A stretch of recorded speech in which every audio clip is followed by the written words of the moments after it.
जब रात का समय आता है और अंधकार ने सभी को अपने आंचल में लपेट लिया है, तो कहानियों का समय शुरू होता है। यह कहानी एक छोटे से गांव की है, जहां रहने वाले लोग सुना करते थे कि रात्रि के समय वहां कुछ अजीब घटनाएं होती हैं। गांव का नाम था भूतपुरी। यह गांव जंगलों से घिरा हुआ था और रात के समय जंगल की गहरी आवाजें गांव के सीने में घूमती रहती थीं। लोग कहते थे कि यह आवाजें भूतों की हैं, जो रात के समय गांव में चलते थे। इस गांव में एक बच्चा था जिसका नाम था आर्यन। आर्यन बहुत ही बहादुर और साहसी बच्चा था। उसकी माँ उसे हमेशा सुना करती थी कि रात के समय बाहर ना जाए और भूतों से बचकर रहे। परंतु आर्यन बहुत ही जिज्ञासु था और उसने कभी इस सुनिश्चित नहीं किया कि क्या गांव में वाकई भूत हैं या नहीं। एक दिन गांव में एक स्थानीय मेला आया। मेला में बहुत सारी रोजगारियां और रंग बिरंगे झूले थे। आर्यन ने अपने दोस्तों के साथ मेला जाने का निर्णय किया। मेला में वहां कुछ अजीब और रहस्यमयी हवाएं थीं, परंतु ये सभी बच्चों को और भी उत्साहित कर रही थीं। आर्यन और उसके दोस्त मेला का आनंद ले रहे थे जब एक वृद्ध बाबा ने उन्हें एक अजीब सा जादू सिखाने का प्रस्ताव दिया। बाबा ने कहा, इस जादू के द्वारा तुम भूतों से मिल सकते हो और उनसे बातचीत कर सकते हो। आर्यन को यह सुनकर हैरानी हुई, लेकिन उसने इस जादू को सीखने का निर्णय लिया। बाबा ने उसे कुछ मंत्र बताए और कहा कि इन्हें रात्रि के समय उच्चारण करना होगा। रात्रि आई और आर्यन ने उसी जादू को प्रयोग किया।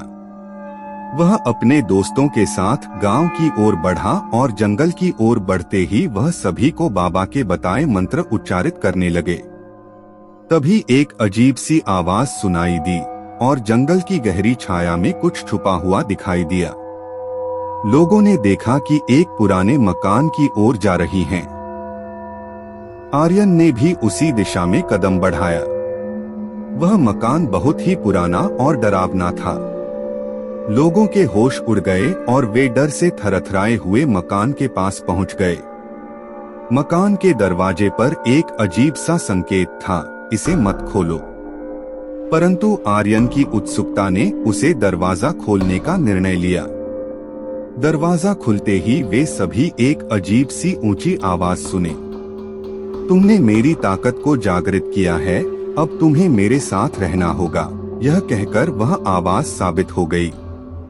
लोगों की धड़कनें तेज हो गई और सभी के होश हिल गए।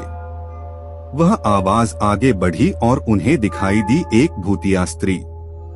वह स्त्री बहुत ही सुंदर और भयंकर दिख रही थी और उसने उन्हें बताया कि वह एक समय की राजकुमारी थी जिसे एक जादुई शक्ति ने इस मकान में बंद कर दिया था। वह राजकुमारी कहती है, मेरी मुक्ति के लिए तुम्हें एक कठिन परीक्षा पास करनी होगी। आर्यन और उसके दोस्तों ने उसकी मुक्ति के लिए उस परीक्षा को स्वीकार किया। राजकुमारी ने उन्हें एक पुरानी किताब दी और कहा, इस किताब की मदद से तुम्हें मेरे खोए हुए सामग्री को ढूंढना होगा। आर्यन और उसके दोस्त तुरंत ही उस पुरानी किताब की ओर बढ़े। किताब की पन्नों में छुपे हुए सुपरनैचुरल रहस्यों की खोज करते हुए उन्होंने एक बड़ी राजसी द्वार को खोजा। वे द्वार को खोलते हैं और वहां से उन्हें राजकुमारी के खोए हुए सामग्री मिलती है। राजकुमारी ने कहा, तुमने इस परीक्षा में सफलता प्राप्त की है, अब मैं शाप से मुक्त हूँ और तुम्हें अभूतपूर्व शक्तियों का आशीर्वाद देती हूँ। राजकुमारी ने फिर से जादुई मंत्र पढ़ाया और उन्हें गांव वापस लौटने का आशीर्वाद दिया। आर्यन और उसके दोस्त गांव लौट आए और उन्होंने अपनी अनगिनत कहानियों का सामर्थ्य बढ़ाया। जब